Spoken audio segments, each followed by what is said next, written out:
இது ஃபர்ஸ்ட் மலேசியாவின் செய்திகள் உங்களுக்காக.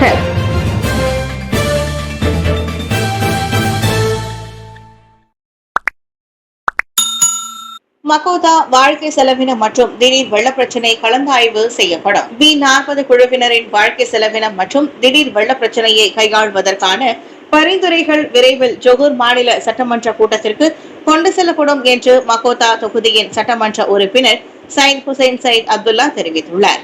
தொடக்க கட்ட நடவடிக்கையாக இதன் தொடர்பில் ஜொகூர் மாநில ஆட்சிக்குழு உறுப்பினர்களுடன் கலந்துரையாடல் மேற்கொள்ளப்பட்டதாகவும் அவர் குறிப்பிட்டார். N29 முழுவதிலும் ஜொகூர் KPDN ஏற்பாட்டிலான காட்சி விற்பனை மற்றும் ரஹ்மா விற்பனையை எவ்வாறு வலுப்படுத்துவது என்பது குறித்து நான் சஹாரியுடன் கலந்துரையாடிவிட்டேன் என்றார் அவர்.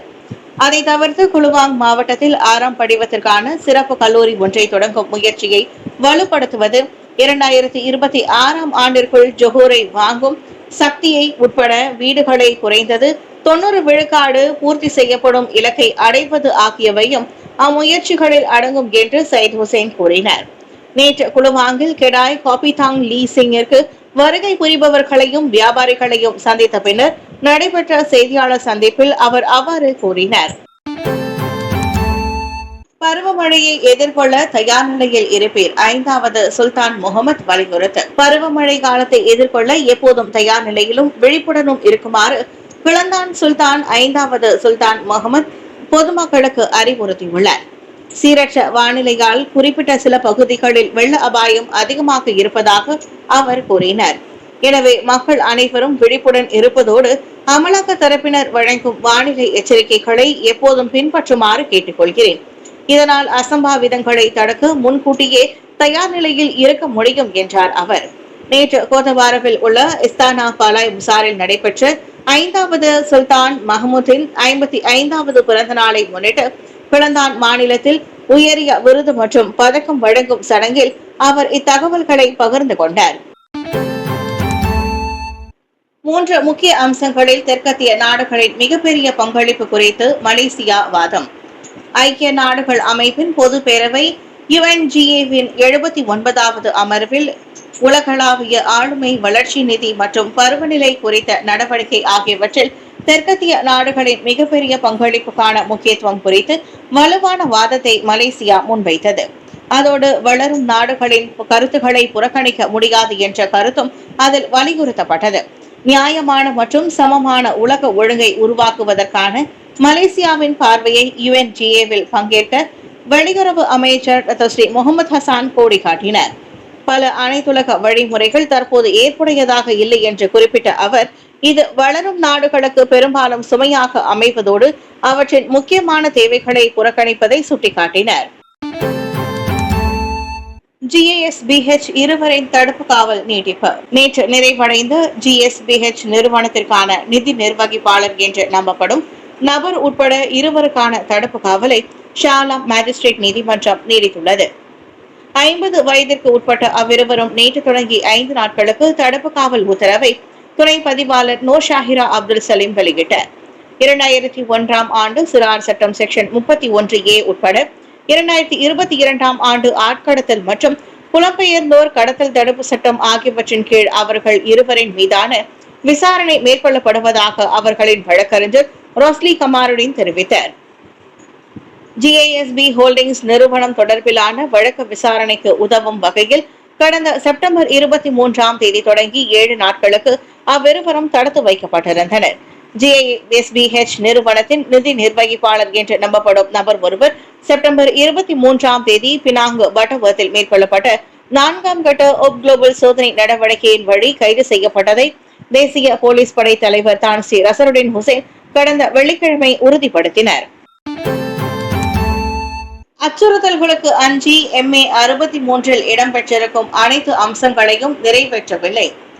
MA 63 எனப்படும் 1963ஆம் ஆண்டு மலேசிய ஒப்பந்தத்தில் இடம்பெற்றிருக்கும் அனைத்து அம்சங்களையும் நிறைவேற்ற ஒருமைப்பாட்டு அரசாங்கம் உறுதி அளித்திருப்பது அச்சுறுத்தல்களுக்கோ அல்லது சரவாக் மற்றும் சபா மாநில அரசாங்கத்தின் ஆதரவை இழக்கக்கூடும் என்றும் அச்சத்திலோ இல்லை. மாறாக அது முந்தைய தலைவர்களின் வாக்குறுதியை நிறைவேற்றும் ஒருமைப்பாட்டு அரசாங்கத்தின் உறுதிப்பாடாகும் என்று பிரதமர் டாக்டர் ஸ்ரீ அன்வார் இப்ராஹிம் தெரிவித்தார்.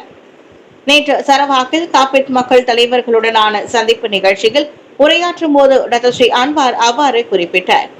1963ஆம் ஆண்டில் மலேசியாவை உருவாக்கும் முயற்சியை முன்னெடுத்த துன் டத்தோ பட்டிங்கி, தெமஹோங் ஜூங்கா அனாக் பேரிங் உட்பட நாட்டின் தலைவர்களின் போராட்டங்களையும் அந்நிகழ்ச்சியில் அவர் நினைவு கூர்ந்தார். மாநிலம் மற்றும் நாட்டை நேசிக்கும் பண்பை கொண்ட துன் ஜுகா போன்றோரை வருங்கால தலைமுறையினர் முன்னுதாரணமாக கொள்ள வேண்டும் என்றும் அவர் வலியுறுத்தினார். MA 63 பேச்சுவார்த்தையின் அடிப்படையில் இதுவரை 11 கோரிக்கைகள் நிறைவேற்றப்பட்டுள்ள வேளையில் அவற்றில் 7 அன்வாரின் தலைமைத்துவத்தின் கீழ் 2 ஆண்டு காலகட்டத்தில் நிறைவேற்றப்பட்டுள்ளது. சமய சிந்தனையை பெருக்கும் உலக சைவ நன்னெறி மாநாடு. சமய சிந்தனையை பெருக்கிக் கொள்வதற்கும் சைவ சமயத்தின் அடிப்படை கருத்துக்களை இந்தியர்களுக்கு எடுத்து செல்லும் வகையிலும் நடத்தப்பட்டு உலக சைவ நன்னெறி மாநாட்டில் 100க்கும் அதிகமானோர் கலந்து கொண்டனர். உலகின் பல பகுதிகளில் நடத்தப்பட்டு வந்த இம்மாநாடு இம்முறை ஸ்லாங்கூர் பத்துமலை அருள்மிகு வேலாயுத சுவாமி ஆலய வளாகத்தில் நடைபெற்றது.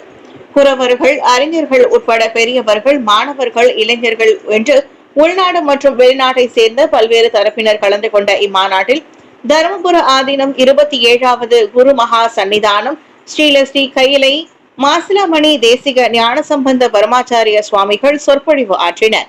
இதுபோன்ற சமய நிகழ்ச்சிகள் தங்களின் வாழ்க்கை பயணத்தில் நல்ல அனுபவங்களை கற்றுக் கொடுப்பதாக மாநாட்டிற்கு வருகை புரிந்த சிலர் தெரிவித்தனர். இந்த மாதிரி ஆதீனங்கள் வரும்போது இளையவர்கள் இதனை தெரிந்து கொள்ள வேண்டும். திருமுறை எதற்கு பயில்கிறோம் என்பது தெரிந்து கொள்ள வேண்டும். திருநீறு பூசுவது, ருத்ராட்சம் அணிவது ஆகியவற்றுக்கு காரணங்கள் உண்டு. மறந்தால் தோல்வி நமக்கு தான் என்றார் கணேசன் குருசாமி. இதனால் அடுத்த தலைமுறைகளும் சைவ சமயத்தையும் திருமுறைகளையும் தெளிவுற தெரிந்து அனைவருக்கும் கொண்டு சேர்க்க வேண்டும் என்ற நோக்கில் வந்திருக்கிறோம் என்று பொன்மலர் கூறினர்.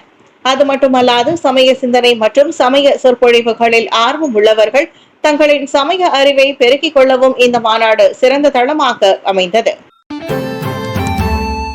காரணங்கள் சொன்னால் காரியம் சாதிக்க முடியாது. திலகவதி.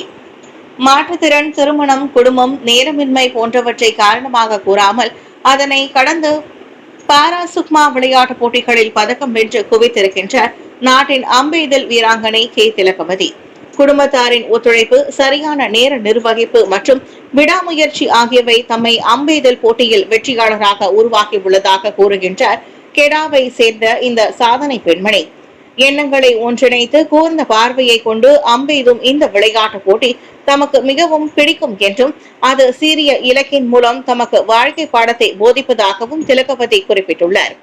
பிறவியிலேயே கால்களில் பாதிப்பை கொண்டதால் சிகிச்சையின் வழி செயற்கை கால் கொண்டு போட்டிகளில் பங்கேற்று வரும் இவருக்கு கணவர் மற்றும் மகனின் ஒத்துழைப்பும் பெரிய பலமாகி உள்ளது. 8 வயது மகனின் அன்புக்குரிய தாயான திலகவதி இதுவரை 3 பாராசுக்மா போட்டிகளில் பங்கேற்றுள்ளார். அன்று தொடங்கிய அவரின் சாதனைகள் இன்று சரவாக் கோச்சிங் மண்ணிலும் தொடர்கின்றன. நேரமில்லை, வாய்ப்பில்லை என்பதை எப்போதும் காரணமாக கூறாமல் கிடைக்கும் நேரத்தில் திறமைகளை வெளிப்படுத்தி அதன் மூலம் வாய்ப்புகளை பெற்றுக்கொள்ள பாரா விளையாட்டாளர்கள் மட்டுமல்ல அனைவராலும் முடியும் என்பதை நமது வாழ்க்கையின் மூலம் திலகவதி மெய்ப்பித்திருக்கின்றார்.